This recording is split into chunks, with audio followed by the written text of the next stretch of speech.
it's me, and I'm sitting in the repair lair / ham shack with a cup of coffee here, and it's morning, and today's special. And you know why it's special is today we're actually going to start working on, hopefully will be a good H-500 Trans-Oceanic, and get that back in working condition. But before we start, I just want to say a few things. Now, one is that first of all, you know, I know that before we were doing a 600 series radio, and basically what happened was, well, you saw what happened. I felt that it wouldn't be fair to you or me, for that matter, because I'd be doing all the work. That chassis would be good enough to really make into a nice radio, because there was just a lot of unusual things that probably would have had to been done to make the radio work, and I don't want to go there. What I want to do is I want to do it so that it's easy for everybody, and you know, especially for a newbie, and I want to do it as a low buck, you know, real, you know, I'm going to try to simplify this as best I can so everybody understands what they're doing, can see the step-by-step process I'm going through, and hopefully by the end you'll have a radio that you could play and be proud of and bring around and show your friends. So with that being said, I want to first of all say that, yeah, it's a different radio than before. However, what I've decided to do is, and I didn't announce this till now, I'm going to do the H-500 first. We're going to do that. And then I've been able to acquire through eBay, and I also got a chassis from President Rich as well, a 600 series chassis. So when we finish the H-500, we're going to go to a 600 series radio. We're going to do that as well. So we're actually going to do two radios. So that'll cover all the, basically all the Zenith Trans-Oceanics there in the miniature tube category. I really don't want to do a locked-on one because there's just a number of other issues that would be involved with the biggest one being rubber wires, and then they use locked-on tubes, and locked-on tubes can be finicky. So the tube ones were later. They've had improvements done to them. I think that's the way we should go, and that's how we're going to go about this. Excuse me while I enjoy a little of this. So, also I want to say that the videos we're going to do, I want to try to keep them under 10 minutes of video. That way, if you're, for the older people that are going to be doing these things that are responsible and have jobs, you know, 10 minutes out of your day, boom, you'll be done. We'll move on to the next video, and we'll just do it as a step-by-step thing. If you're not an adult, and if you're still going to school, or you've never done this before, I highly recommend that you have someone that's either a mentor or someone that can help tutor you through this process, because this is not for the faint of heart. These are radios that could invariably, you could get a shock, you can get killed if you're not careful. So I want to make, you know, I want to emphasize safety as we're doing this. So if you've never done this before, you're young, you know, you're still in school, you might want to get permission from your parents to do this first. And also, we're going to be working with some stuff that, well, let me go over to the tool list that I recommend that we should have. All right, we're going to be doing some soldering, so you should have a good soldering iron or soldering station like I have here. There's where I keep my iron right there. Okay, need roll of solder. Of course, you need hand tools. I mean, I don't have the neatest chop in the world, but I've got some screwdrivers, and I've got some loose hand tools here, along with my extra battery, and that's a pouch for my camera. I also have some tools up here as well. Also, you might want to have good light. A good tube tester, because it'd be handy to be able to test the tubes as well. Oops. Should have a decent voltometer as well. It doesn't matter if it's digital or analog. It can even be the El Cheapo Harbor Freight type. So this is key, because we're going to be doing some voltage measurements as well as we do this. Finally, also you want to have, I've got this nice big plastic bin, and I also got this little plastic bin here, because we're going to be saving parts as we take off and remove. And if you've never done one of these before, you might want to even have some masking tape and a pen or a marker to label the parts, so that you can have everything with you when you get ready to do this. So you can, when you go to put it back together, everything will be nice and labeled, and you'll know where everything goes. Afraid of this one. So let's get started. We're going to start by, we want to get the chassis out of the radio.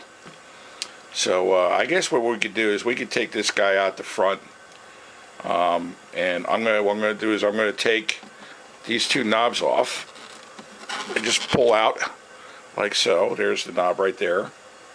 All right, get in the light so you can see it a little better. So I'm gonna start. I'll just take these two knobs off, put them in my little case here I was telling you about. The next is, there are 7 screws. 1, 2, 3, 4, 5, 6, 7 screws, or Phillips head screws. We're going to take these guys out, and the 3 that are here are a little bit shorter than these because the bezel, if you look, this is a great example, by the way. You notice that there's a big crack right down the middle there. If that's no fault of the radio, what happens is that when these bezels are taken apart, when you put them back together, you got to be careful not to over tighten, particularly this screw and this screw here, the 2 middle ones. Because if you over tighten them or they're not tightened the same way, these things, when this is injection molded, this is basically the line where the ends of the mold, the plastic meets when it's injected into the mold. So this is going to be the weakest part right here. And then by over tightening these screws, these things are almost always cracked if these screws are not tightened correctly. So I just want to point that out. So we're going to take these 7 screws out and pull the bezel off. Let's see what it. And also when we take this off, these buttons here for the band switch will probably stay with the bezel as well, because the band switch buttons are just sandwiched in there between the band switch and the bezel. Okay, well now as you can see here, I've gotten the bezel off. And this is what you're going to see. You're going to basically see here's the band switch assembly like I was talking about. Here's the dial, here's a speaker. And amazingly enough, look at this. These are almost always broken. There's actually 2 tuning strings on this radio, and apparently they're both good. So, I don't know, maybe I should buy lottery tickets today. And the volume control is free as well. You can hear it click. Hear that? And here's all the band switch assembly, and all these buttons are free. It ain't like the 600 series carcass where this was frozen and a couple of these wouldn't move. So looks like we might have a good chassis here. So anyway, we got a couple more things we need to do before we pull the chassis out. One is that we got to remove this wire. This is actually soldered onto the shortwave antenna here. So there's a little clip here in the corner. I'm just going to pull this out. Ooh, that is on there. Okay, if they get finicky and they don't want to pull out, don't force it. What you could just do is take a screwdriver edge and just start pushing it out. Then it should just come out by hand like that. Okay, so there's that. Now here's the band switch tower right here, with all the individual coils for each band. And at the very top here, you see this flat piece of metal? There's a hole here. Let me put the pointer through it so you can see that there is a hole. See that? Now there's also a screw hole, and I got this in the screw hole. Usually there's a screw that holds that on there, but this one is missing. Alright, so chances are your radio either is like this and has it missing, or you're going to need to remove that screw as well. Alright, next thing we need to do is we got to remove this from the chassis. This is just basically a 3-prong plug, and what that is, that's the there's 2 black wires that go up into the top. There's actually a hole on the top of the radio here, and then wires that go through this part of the box and up into the top, and that's where the wave magnet is attached. It says Zenith wave magnet, and that's actually the broadcast band antenna. So just take your index finger and your thumb, grip it, and just wiggle it up a little bit. Not a lot of pressure, and you can see it comes right out. Okay, now the very last thing we're going to have to do to get the chassis out, and I kind of tried to have this on angle as best I could to show you, but here on the back of the chassis there are 2 bolts.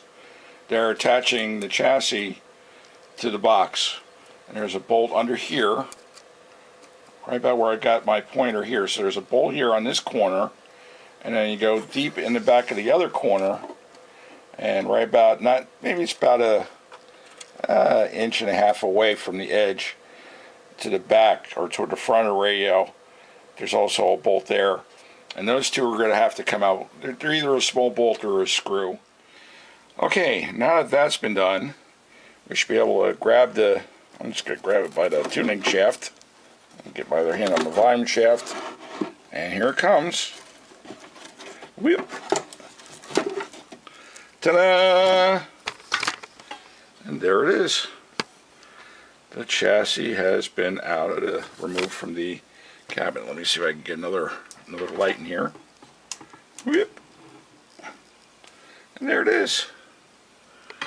And all its grandeur.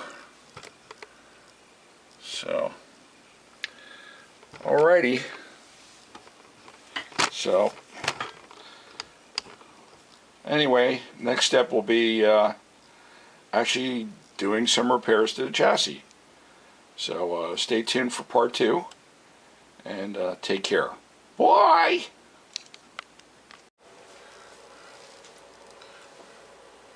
Testing, testing, testing, testing. Da da da da da da da da da da da da da da.